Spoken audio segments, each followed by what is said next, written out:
we thought, as we discussed, it would be important to tackle the ESG backlash. But we wanted to turn the table. So rather than hearing from ourselves about how frantic and upset we are, we wanted to hear from the journalists, right? So we invited them to come and speak. And Mindy Lubber, who is someone I have admired and been friends with for years, who runs Ceres, she's the president of Ceres, is just one of those people, to go to your question, who brings everybody together to tackle the challenges and move action forward. So Mindy, glad to have you come up here with your illustrative panel.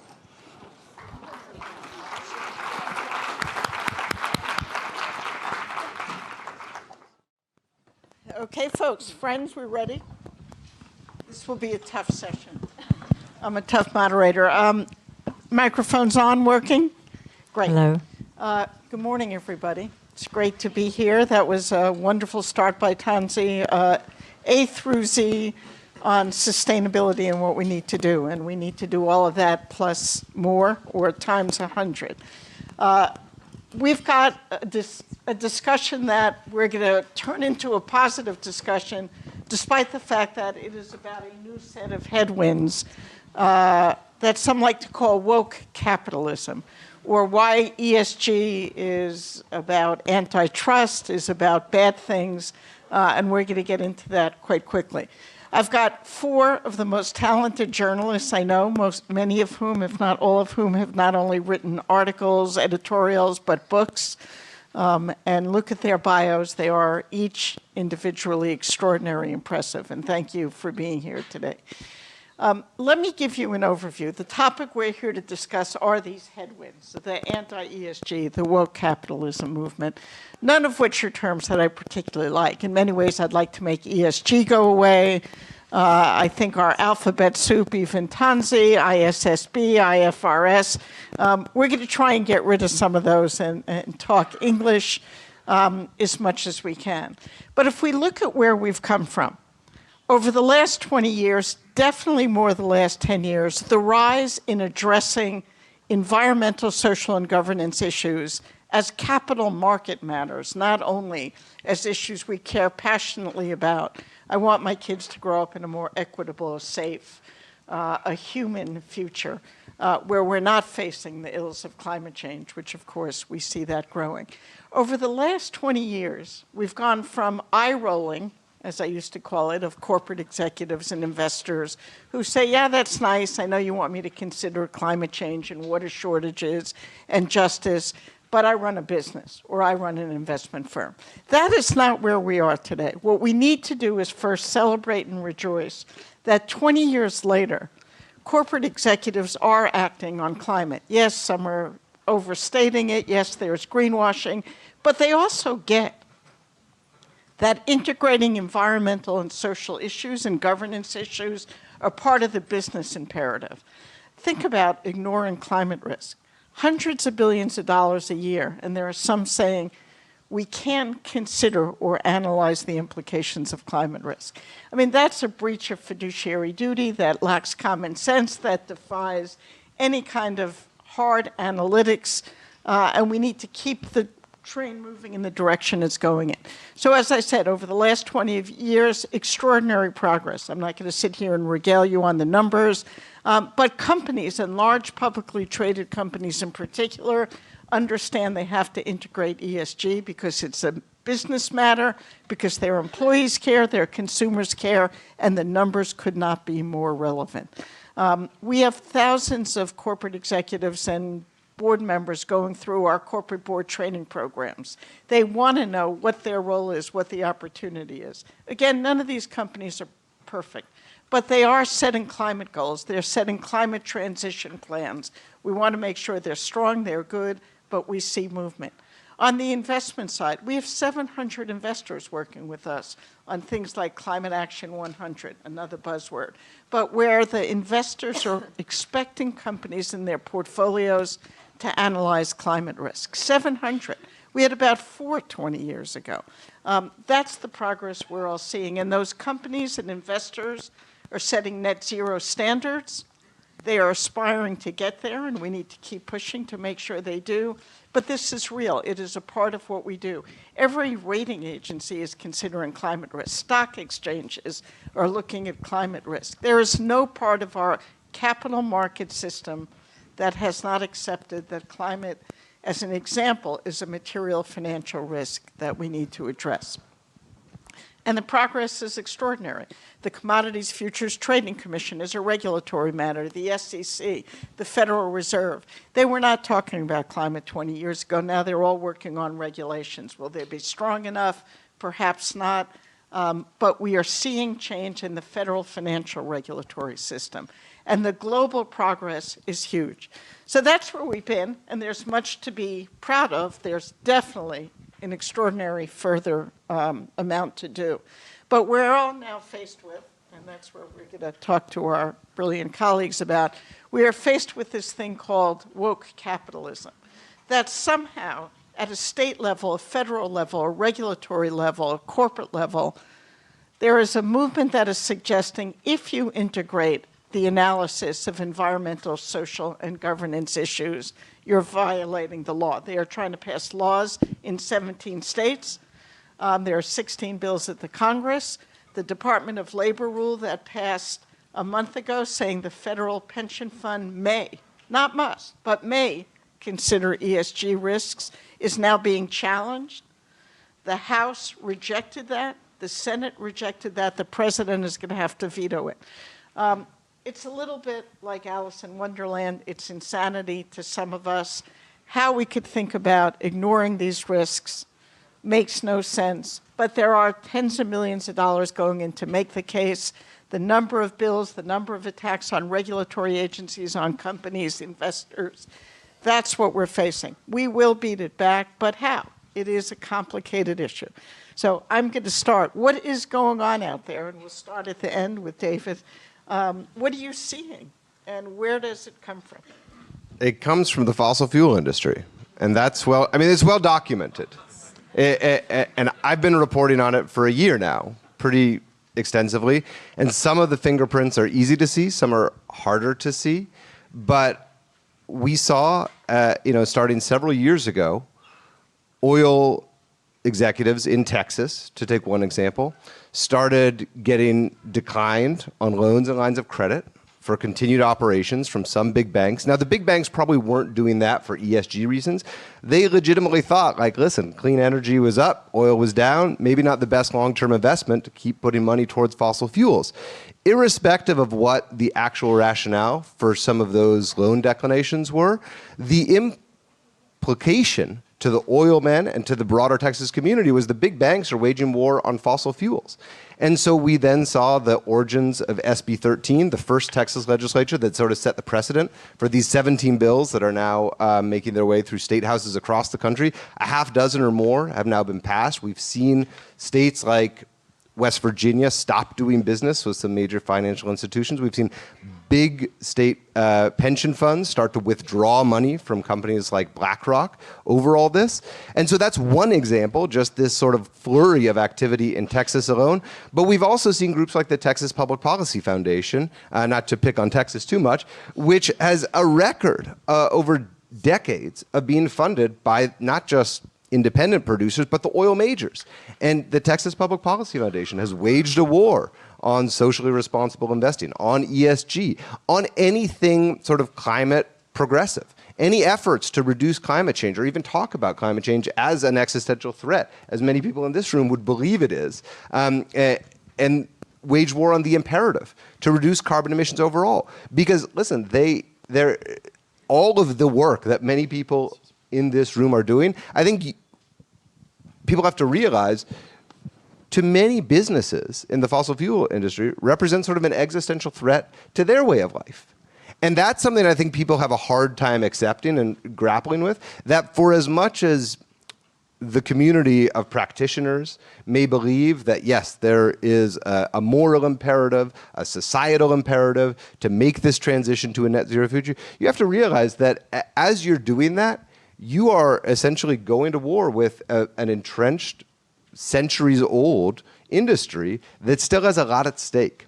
And so we've seen it move from those independent producers to the majors to now dark money groups, like the one being organized by Leonard Rio and Consumers Research, which is propagating this war against ESG and woke capitalism at a truly national level. And I mean, I know there are sort of signs that maybe the blowback is abating or maybe it's not quite sticking. I sort of take the other side of that bet. I think we're in the early innings of this, and it's going to get louder and louder in the years ahead. Heather, what are you seeing? And we'll come back to what we do about it. Well, that was a very complete answer. But it's also extremely politically motivated. I mean, there are examples of retaliatory laws. Like, take the Wyoming, we're going to get rid of all electric vehicles. I mean, that's just completely retaliatory. And people are trying to set themselves up for an election cycle. They're trying to also, thank you. I really don't like ESG either. It's too broad. I mean, come on. It's just too broad. It lends itself to being attacked like this. And we haven't been telling the right story. So yeah, it's highly political. Yeah, I would say when this first started flaring up, I mean, my instinct was to ignore it. Why give airtime to these like absurd arguments? But it's very insidious, and I think you have to. And as David was pointing out, there is a lot of money coalescing around this, and it's very organized. And I think it's only going to escalate as we, head into the 2024 elections. But it's, there is pushback. I give hope in that. And I think, the response has to be pointing out very clearly, very consistently, very loudly that, there are so many contradictions in these arguments. They don't make sense. This is not free market, preventing people from considering environmental, social, and governance issues, which are in fact material risks, as Tanzi pointed out so well.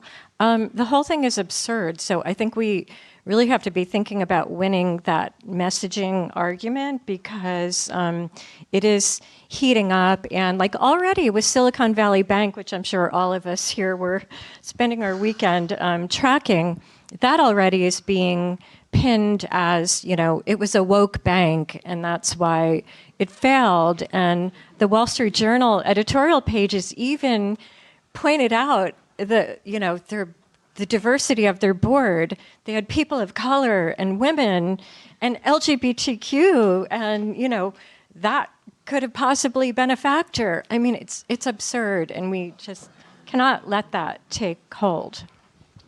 Yeah, I should say it's a pity that the Journal isn't on this panel, actually, because the editorial, if you haven't read it, is absolutely astonishing. And I'd urge you all to read it to get a sense of how the climate's changing. A couple of quick points. Firstly, I'd like to say a very big thank you and shout out both to Tanzi for what the NYU Stern group has built here. Because I can promise you, 5-10 years ago, as someone who's been in the financial journalism world for 3 decades, the idea of having this kind of conversation, these kind of metrics and charts with rosy calculations would have been unimaginable. So the zeitgeist has changed dramatically. So big shout out to you, and big shout out also to Mindy, because your patient, stealthy advocacy work and above all else training work with a large proportion of business executives, again, has been really critical in changing the zeitgeist and conversation amongst the Financial Times readers. Couple of quick points to follow on from David's, magisterial summary. I say that with total sense of bias because I actually hired David many years ago to work for the FT before he went to the other side. But hey, I'm happy that the message and the conviction is spreading across the mainstream business world. As you may know, the reason I'm on this panel, I presume, is because just over almost 3 years ago, the Financial Times created a platform called Moral Money, which looks at sustainability. We were the first mainstream media group to do it. We called it Moral Money on the ESG point because I always had doubts that ESG as a framework was going to last. And by calling it Moral Money, I was trying to invoke Adam Smith's theory of moral sentiments, which went over the heads of 99% of our readers, but never mind. They all thought I was preaching, which I wasn't. We illuminate, not advocate. The key point is this. In the first year of Moral Money, we used to talk a lot about greenwashing because we had CEOs queuing up around the block to tell us how fabulous they were and what amazing net zero targets they had, even though most of them hadn't really got a foggiest idea what a net zero target was. So we talked a lot about greenwashing. Now, the issue, oddly enough, is more about green hushing. Green hushing. Because we see the CEOs and the others who we want to talk to becoming increasingly camera shy. They often don't want to have their names in light talking about these issues in America because they're worried about being criticized both by the left for not doing enough or for being hypocritical about what they're saying and not doing, and from the right for simply talking about ESG or climate change at all. Ironically, I think that dramatically more is actually happening inside companies, partly because of the work that Mindy and Tensi and others are doing, than was happening 3 years ago. So the irony is people are talking less, but dramatically more is actually happening. But it's an issue. And it's an issue that causes complete bafflement in Europe because we're trying to straddle the globe with the FT and Moral Money. It's fantastically good for us because it means that lots of our readers keep reading Moral Money because they want to understand what the hell is happening in this weird place called America. It's good for us because lots of people who want to create a America-wide strategy are discovering they simply cannot right now because of this checkerboard approach to ESG. But it's a real issue. It's fascinating. I've got some thoughts about what can be done to counter it, but I'll stop there. Well, let's talk about what could be done to counter it. I mean, it is a real issue. I, like you, would have said a year ago, this is crazy. It cannot possibly be that one particular party has said this is a top 3 issue at the state, federal, and presidential level, that the kind of money would be behind it, and indeed I was wrong, as wrong can be. So it is real. David, you were out there. I probably followed a month or 2 after.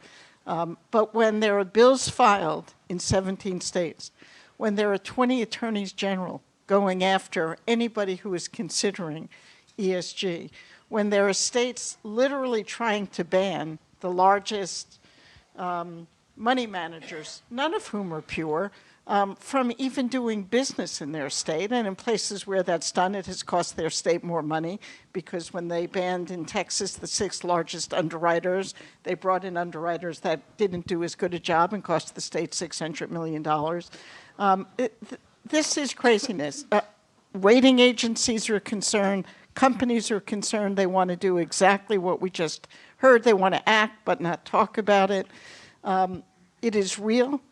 We will see that every federal regulatory agency, the SEC, as they consider mandatory climate risk disclosure, are feeling the pressure, the Federal Reserve. Clearly, it's real. It may sound crazy to us, which it is. I would agree. My colleagues in Europe think we have really taken loss of our senses, what's going on here in the United States. But it's real. We've said that 5 times. What do we do about it? Let's go down the row, and how do we start changing the narrative, let alone the actions? Well, with all respect, it's not our job to change the narrative, right? Like, we report on what everyone in this room is doing. And so the impetus is on you guys to figure out the right narrative to push back. And with all respect and love, I don't know that it's working so far. I mean, the one thing I heard this morning that actually gave me a glimmer of that's a new line is this focus on shorter term financial returns, right? Because at the end of the day, for all the reasons you all know, yes, there's the moral imperative, but there's also the financial imperative, as Gillian referred to, which is these things can matter not only on 10-year timeframes, but in quarterly timeframes. So if Tensi has data that shows that actually putting some of these practices in place can start moving the needle on financial metrics quickly, well, that I think allows for-profit corporations to stand up there and say, like, that's actually not why we're doing it, and then sort of change the way they're talking about it.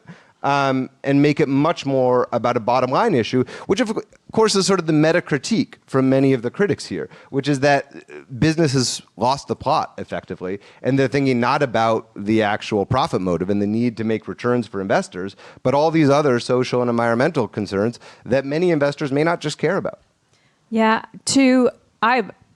as far as the messaging, it's not our job, but it is our job to help find the people that are actually doing things right. And I'm sorry, I can't abide by all the carbon offset announcements. I mean, that's not doing. That's buying maybe some time. But the couple things that I would say, number one is talk about it in your quarterly earnings. Talk about the actual concrete material metrics that are underlying the sustainability message of your company. It is not about, again, not about ESG, and I hate that word. Also, go on the offensive. Like, why are we always sitting here waiting to defend ourselves? Arkansas is killing child labor laws. I mean, come on. That is an that's just appalling to me.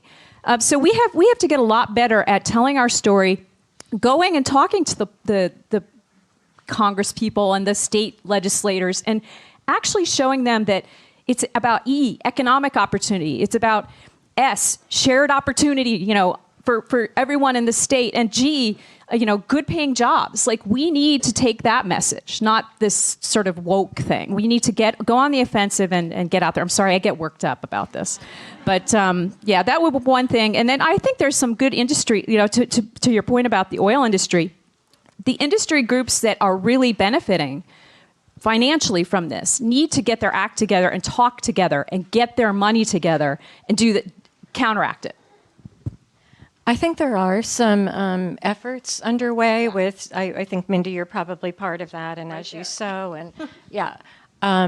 So there does need to be that equal coordination. But I think Tanzi, and you mentioned it too, opportunity, right? Like, people I look at ESG as just risk management, right? It's like due diligence. It is absurd that we're even, debating this. And by the way, most Americans don't even know what ESG is, which actually works, I think, in the favor of the anti-ESGers, because they can paint it as whatever they are and just give it that catch-all woke label. But I think focusing on the opportunities, I mean, a zillion people have said this, like, this is the greatest wealth generating trend of our lifetime, the energy transition. And if you're ExxonMobil and your main product is in long-term decline, well, I'm sorry, that's a material risk. If you're Coca-Cola and you're operating in water-scarce, drought-stricken regions that are only going to get more so, that's a material risk. And one thing we've noticed, and Just Capital does a lot of regular surveys on this, but there's a lot of bipartisan support around the S as far as it relates to workers, worker empowerment, treating your workers right, fair pay. That is definitely one area where there can be some, bipartisan agreement, perhaps. So maybe that's the place to start. Well, I'd echo a lot of that. I'll just say a couple more points. Firstly, and this is not me talking about we in the media, what we in the media need to do, what people reporting on need to do. Money. There's about $30 billion raised by the anti-ESG camp to date for their campaigns.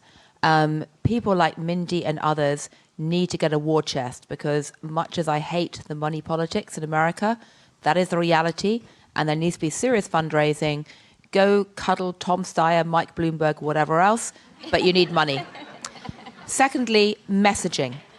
When you're fighting on things like the DOL rule, you need to immediately have at your fingertips data showing that ESG doesn't harm performance from a fiduciary perspective. Never mind about whether it improves it. Right now, you need clear-cut data showing it doesn't harm it. You need to be honest and talk about trade-offs. That's really, really important, because ESG inevitably requires a lot of trade-offs. And to my mind, the industry will become a lot more mature when it starts talking in a very upfront way about trade-offs. You need to start thinking about language. Amazing work done by Frank Luntz, a Republican strategist, who, is controversial. But whatever you think about him, he's looked at what words actually work with the American public and what don't. And they're not the words that this community is using. Net zero, total disaster. ESG, total disaster. But if you talk to Republicans about things like environmental protection or stewardship, or put up photographs of their grandkids romping across the national parks, it works. Do not forget that Richard Nixon's government was part of the movement to protect the national parks in the time of Silent Spring, Rachel Carson, and it was a bipartisan issue then. So language really, really, really matters. And I would say as an anthropologist, getting out of the head of the progressives and go walk in the shoes of a non-progressive for a while and see the world through their eyes and try and widen your lens. I believe that very passionately. The last point I'll make very quickly is about the media, because actually I think the media does need to look at itself. I have enormous respect for Heather and Amy and what they've been doing, and also David, which I've said already, and all the other journalists are trying to cover this. Quick shout out for Peter McKillop there in the back, who's been looking at the Climate Capital newsletter as well, which is a great resource. I think we need to recognize that not only do we need to try and illuminate these issues as the media very simply in a way which connects with readers, we need to avoid the gotcha culture of just illuminating when companies don't match up to their rhetoric. It's a very easy story to sell your news editors. Guess what? Greenwashing happened. And guess what? Greenwashing is happening, and the sector needs masses of scrutiny to enable it to mature and become more credible. But if we just do greenwashing stories, which is what some of the mainstream media is currently doing, and just focusing on greenwashing stories, then you're basically not recognizing that everyone is on a journey. And I hate to say that ghastly American cliche of we're all on a journey, but guess what? Everyone is on a journey because no one knows how the hell to do this. They're experimenting madly. Everyone's going to make mistakes. We need to call them out. We need to recognize that people are trying. So it requires more maturity, both on the part of the media covering these stories and exposing the shortcomings, and a lot more maturity on the part of companies to be honest about the trade-offs and the journey and the fact that we are all collectively testing this approach. And if you like, trying to remake the Boeing 737 mid-flight, because we don't have time to waste with the climate emergency coming closer. So inevitably there will be mistakes. Can I just add, I could not agree more. I get so frustrated with all of the, and it's journalists wanting to hold people accountable, but come on, like they, thrown under the bus, like, microfinance, carbon credits, and now ESG. And you do have to give credit to people who are trying, and yes, call out when there's like blatant greenwashing, but I do think carbon credits, I was just at a Latin American impact investing conference in Mexico, and there were people from all over South America, Central America, and they're just focused on like, how can we prevent deforestation and restore mangroves and, support a sustainable livelihood for indigenous communities. And I think all of this like backlash against carbon credits, which could be potentially a very good tool for them. And ESG, they were just baffled by the controversy around this. So I think we kind of lose sight of the solutions and the journey, and all of this stuff is pretty new. So there are standards being created. It's all happening. So I think we need to be a little bit more balanced. Sorry, Heather, and then I got one other thing I forgot to say. I was going to say, very briefly, I think the other thing the movement should be saying when they meet Republicans who hate ESG is, if you don't like ESG, what do you want instead? Do you want to go back to Milton Friedman? Because I believe passionately that Milton Friedman was a product of his time that does not apply today. Essentially, he wrote his treatise when there was zero transparency about what companies were up to. There was an assumption that the government, post-World War II, could fix problems, and there was a respect for hierarchical authority, none of which are true today. We have radical transparency of companies. we have a society which is used to assembling through lateral digital networks to make its views heard and want empowerment, and they don't trust government to do anything. So I think Milton Friedman today would actually be supporting a lot of stakeholder ideas simply because that's needed to protect shareholders too. So if you ask a Republican, okay, or not all Republicans, sorry, that's terribly lazy. If you ask the anti-ESG crowd, what do you want instead of this? Do you want to go back to a narrow reading of Milton Friedman in a world where it doesn't even work because ESG is actually about risk management to protect shareholders too? Or what do you want instead? Most of them I've asked that question to can't answer. Everybody right now is groping for a third alternative, both people who are fed up with the ESG label, which has these big shortcomings, and people who don't like ESG for political reasons. So the other thing this group should be doing as fast as possible is saying, okay, if you don't like ESG, what else? I would argue, I use words like lateral vision, not tunnel vision, to make sense of companies. Stakeholderism is a good way to capture it, but it's a dreadful term. No one can pronounce it quickly. It doesn't work. So what else do you want instead as a third way? Just to kind of dial back to something Amy was just saying about, we don't want all of this bad and, the green hushing. We need more data on those examples that Tansi gave earlier were great. And I want to tell those stories, but companies aren't willing to tell those stories. They're I don't know, again, they're afraid. They maybe don't have the data. So I believe that one of the most important things that we need to happen is for this to become part of the operational reporting structure. It can't be this separate function. It needs to be embedded into the systems of record. I mean, that's why you see Microsoft and Salesforce and SAP all trying to change their systems so that we can actually collect this data and become much more thoughtful about how we tell the business story behind this, how we actually tell the economic opportunity story, which I think is so important. And I'm sure that everyone up here would love to tell more of those stories. I'm kind of sick of being Debbie Downer all the time, but. And lastly, I would just say I keep, at the risk of telling anyone what to do, I'm surprised more people in the community of ESG advocates are not going on the offensive against some of those forces I described at the beginning. There are a couple outliers, people like Sheldon Whitehouse, who's been banging this drum for a while. But in so much of the talk about why ESG matters, there is sort of a shocking, to me, lack of follow-through where you actually get down to the sources of some of that backlash. And when I publish an article or when I do a podcast about it, I get a lot of knowing, nods and thank yous on background from CEOs and executives saying, thank you so much for calling this out. It's like, well, what? I'm happy to keep doing it. I'll do this all year. But where are you in this same very discussion? It's a little baffling to me. Well, it comes back to the green hushing issue, which is now the zeitgeist right now. Right. So a couple of points that just came out from the last thoughts as we move forward in this discussion. One is, it is about risk. We've got to get this out of the political environment of right-wing, left-wing, Republicans, Democrats.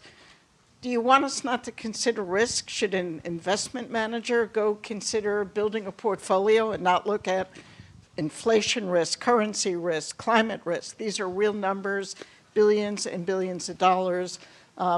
It has to be part of business as usual, and we have made progress getting it there to business as usual. But there is this new fear factor. Companies and investors are saying to us, and you will see David Moore, I think a dozen or so treasurers standing up next week, a number of business investors who are coming around and willing to stand up. But there is this sense that they're going to be the next Disney. Look what Florida did to Disney. They took away their tax credits. They took away this. They took away everything because the company took a stand. How do you think that needs to? How do we rebut that? That you won't be Disneyed, as they're now using a verb. And what's going on out there? But I think we need to separate that taking a public stand on a political issue versus ESG. I mean, I think, that's going a little bit beyond maybe, but that was, in that case, that is an issue that was important to Disney's customers and their employees. So it maybe made sense for that, but I think that's a little bit separate sometimes from ESG. I don't. You don't?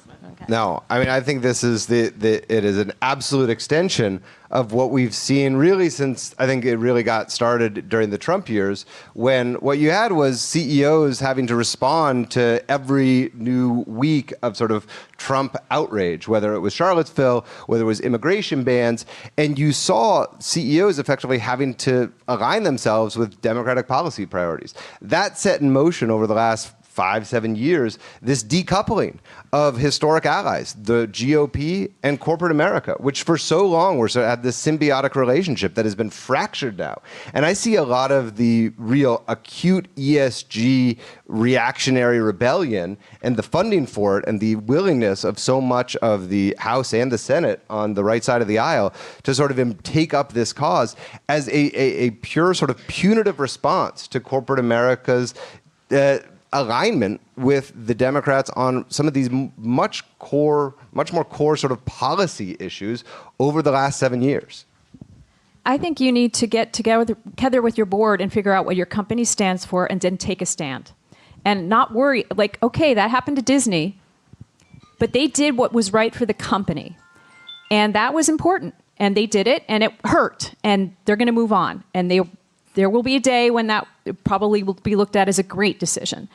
So I think you need to get your act together, know what your mission is, know what you stand for, and then support those values. I would ask anyone to reread Adam Smith's Theory of Moral Sentiments, because, you know, the argument of that book, which preceded the other book, Wealth of Nations, arguing for the power of markets to drive innovation and growth, the Theory of Moral Sentiments basically says that markets and business and commerce doesn't work unless there's some sense that business sits inside society and needs to uphold or be part of a wider societal framework. Context matters. You have to have lateral vision. And most boards know that instinctively. And in practical terms today, if you ignore that, you'll lose your employees, your investors, your shareholders, etc. And so as far as the Disney issue is concerned, I mean, as you say, they did what was best for their company and for their wider community and environment.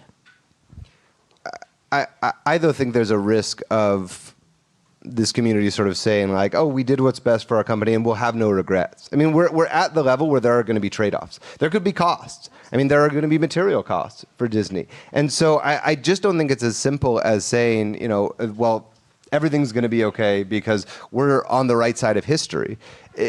We're at the level now with policy, with tax consequences of some of these actions, with a punitive party that is looking for blood, frankly, where you may have to make a decision in a corporation of whether it's worth it. And you risk your shareholders pushing back if it's materially hurting your company and your revenues. Like look at the CEO of Unilever was ousted for being too sustainable. I mean, there's a lot of that can happen too. So the risks are real. It does make the reporter's job really fascinating right now. Trade-offs. You said it before. There's a trade-off in everything right now.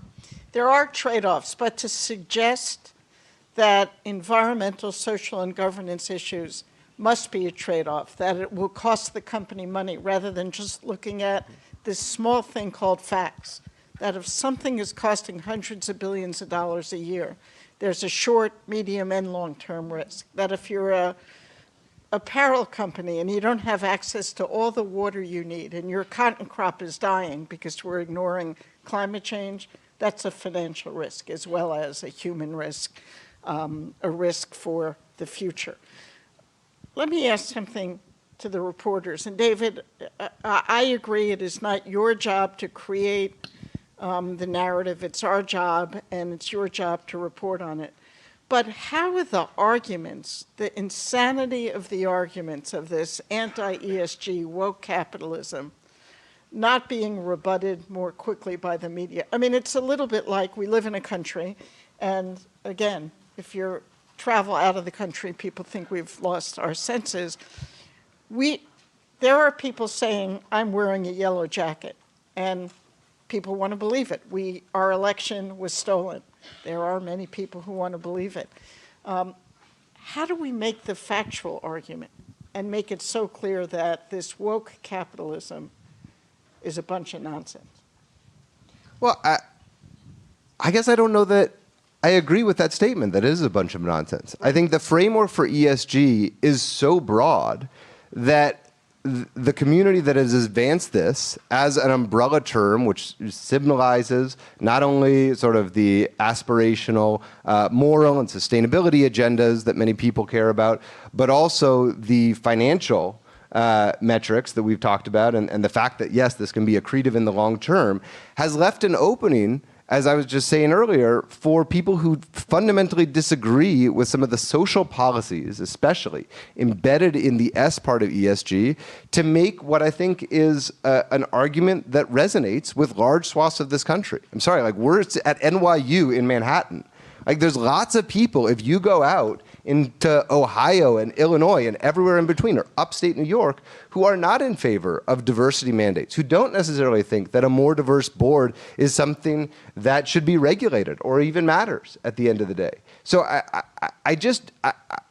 I'm very cautious not to assume that, like, the consensus worldview in this room is actually representative of what's going on around the country. Can I just jump in there and say I would agree with David strongly on this point. You know, my day job is I co-chair the editorial board of the FT, where basically we have to take opinions and stands on things, and I write columns. But something like Moral Money was created to illuminate, not advocate. I stress that again. We try to illuminate, not advocate. And that's a philosophy that David's working to as well. And the reality is that on the social aspect, there is strong disagreement across America. That just is a reality.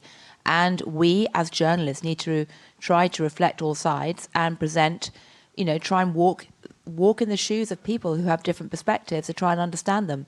And a failure to do that was one of the reasons why the 2016 election went the way it did.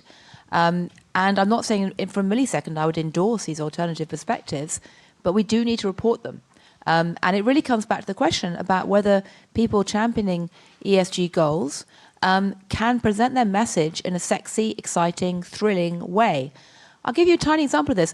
When the Republican state treasurers came out with their anti-ESG mandates and statements, after a long delay, it was like about 2 weeks, the Democrat version of that finally came out with a statement essentially trying to rebut it. Has anyone in the room actually read it? Okay, well, that tells you everything you need to know. It was deeply buried. It was desperately wordy. It sounded, I got irritated reading it, and I read a lot of these kind of things. The progressive pro-ESG side needs to get its act together on the messaging front. Why wasn't there someone coming out the day after DOL, congressional bills, basically putting out an easy-to-understand language, the simple points about whether ESG actually harms returns or not? Never mind about whether it improves it, but actually harms it. Where is that number? Where's that metric? And this may be the first presidential election where these issues are part of the debate, so we better get our act together. Yeah, no, I was just going to add to totally underscore the point about the messaging and the words we use. ESG is not sustainability, to Tansi's point earlier. If I go to Tennessee, I go there fairly often. I talk to lots of people there about the great opportunity they see in electric vehicles. But if I were to bring up ESG, they'd flip out. So is it the same thing? What's different? It's the way we talk about it. And it's also the outcomes and the impact. What's happening to this state? They're getting this great opportunity because of this. I would call it cleaner capitalism, because being clean is a bit like apple pie motherhood. No one can possibly object to that. And cleaner capitalism in every sense is kind of what people are aiming for. I'd call it a freedom to invest. To suggest that you can invest in something and you can't even consider metrics is almost anti-American. But it is clear from this message that we need to get it right. We need to be more succinct, get it into sexier language, and the spokespeople matter. It really has to come from people, from companies, from investors who are saying, we look at the metrics surrounding ESG, environmental, social, and governance issues, because they're material, they're big enough, they matter. That's our job. And take it out of the political debate, which is going to be going on for a very long time in the United States. How do we cut this out of that, keep it from politics, and make it about the metrics? But predictions, is this going to be a battle, and are these headwinds growing, or are we going to be able to bring them down? What does the next couple of years run up to a presidential election look like as it relates to the continued growth of ESG, which we have seen for 20 years, versus these headwinds that are trying to slow things down? I think we have 36 seconds to answer that. So I'll say yes, it will continue to be a big, big battle. It's going to get worse. It's going to accelerate. But at the same time, you have to look at market forces are not slowing down either, the tailwinds. And who's the largest producer of renewable energy in the U.S.? Texas, right? Like Indiana is right up there. So they're moving in these directions anyway, regardless of what the politicians are saying. Great. Heather? Yes, it will get worse, and I think it's going to peak, though. I think they're going to go too far. I mean, this child labor thing, I think, is going to be a big one. I think that's going to might tip it. David? I think people need to prepare for what this discussion will look like under President DeSantis. DeSanctimonious. All right, we're going to keep the trend going. Companies will do it even if they're not speaking, but we need to get folks to speak out, including everybody in this room. Thank you so much.